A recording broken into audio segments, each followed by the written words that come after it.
Hi friends, வணக்கம். Welcome back to Tamil Mithran. Karur கூட்ட நெரிசலில் சிக்கி தற்போது வரைக்கும் 41 பேர் உயிரிழந்திருக்கிற நிலையில் பலர் மருத்துவமனைகளில் ட்ரீட்மெண்ட் எடுத்துகிட்டு வராங்க. நேற்று செய்தியாளர்களை சந்தித்து நடந்த துயரமான சம்பவத்துக்கு இரங்கல் தெரிவித்ததோட இந்த கொடுமையான சம்பவத்தை அரசியல் பண்ண வேண்டாம், யார் என்னென்ன மனநிலையில் இருப்பாங்கன்னு தெரியாது அப்படின்னு எடப்பாடி பழனிசாமி அவர்கள் சொல்லியிருந்தார். இதை தொடர்ந்து இன்னைக்கு தமிழக முதல்வர் வெளியிட்டிருக்கிற வீடியோவில் கரூரில் நடந்த துயரம் பற்றி சமூக வலைதளங்களில் அவதூறுகளையும் வதந்திகளையும் பரப்ப வேண்டாம், எல்லாரும் பொறுப்போடு நடந்துக்கணும் அப்படின்னு சொல்லியிருந்தார். இதற்கிடையே சோஷியல் மீடியாவில் சிலர் பரப்புகிற வதந்திகளையும் பொய் செய்திகளையும் பார்த்துட்டு தான் இருக்கேன். சோகமும் துயரமும் சூழ்ந்திருக்கக்கூடிய இந்த நிலையில் பொறுப்பற்ற முறையில் விஷமத்தனமான செய்திகளை தவிர்க்கணும்னு கேட்டுக்கிறேன்.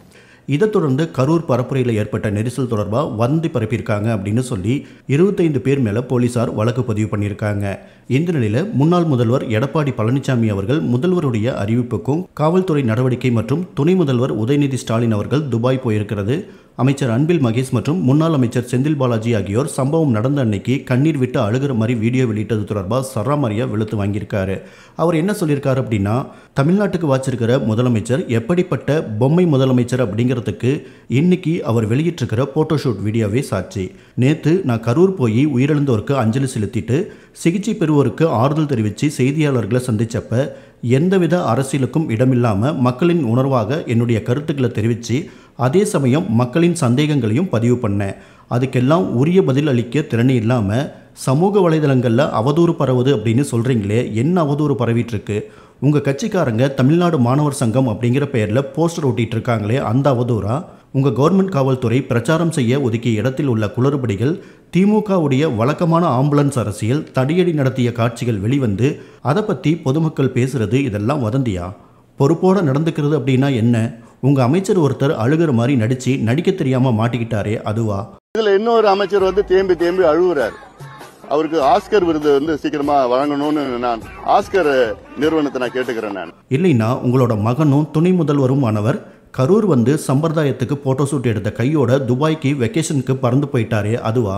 கள்ளக்குறிச்சியில் உங்கள் ஆட்சியில் ஏற்பட்ட அலட்சியத்தால் ஏற்பட்ட கள்ளச்சாராய மரணங்களுக்கு கணக்காத இதயம், கலங்காத கண்கள் இப்போ மட்டும் கலங்குதா? சென்னை ஏர் ஷோவை நீங்கள் குடும்பத்தோடு உட்காந்து கண்டுகளிச்சப்போ கூட்ட நெரிசலில் சிக்கி 5 பேர் உயிரிழந்தாங்களே, அப்போ மட்டும் வீட்லேயே இருக்க முடிஞ்சுதா? யாரை ஏமாற்ற பார்க்குறீங்க ஸ்டாலின் அவர்களே? எதிர்க்கட்சிகள் யாரும் இதுவரைக்கும் எந்த அரசியலும் பண்ணலை.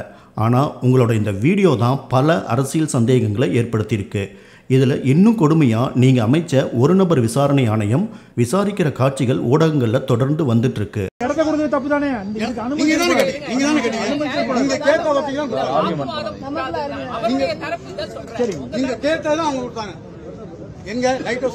அதை பார்க்குற மக்களுக்கே இது ஒருதலை பட்சமான அரசுடைய தவறுகளை மூடி மறைக்கிற ஐவாஸ் ஆணையம் அப்படிங்கிறத காட்டுது. மக்களுக்கு விடியா அரசுடைய விசாரணை மீது நம்பிக்கை கிடையாது. கரூர் துயரத்திற்கான உரிய நீதி கிடைக்க நடந்தது என்ன அப்படின்னு மக்களுக்கு உண்மையான நிலை தெரிய சிபிஐ விசாரணைக்கு உத்தரவிட வேண்டும். திரு M.K. ஸ்டாலின் அவர்களே, மக்கள் துயரத்தில் இருக்காங்க. இந்த நேரத்திலையும் உங்களோட போட்டோஷூட்டால் மக்களை மேலும் துன்புறுத்தாதீங்க அப்படின்னு எடப்பாடி பழனிசாமி அவர்கள் காட்டமாக போஸ்ட் போட்டிருக்காரு.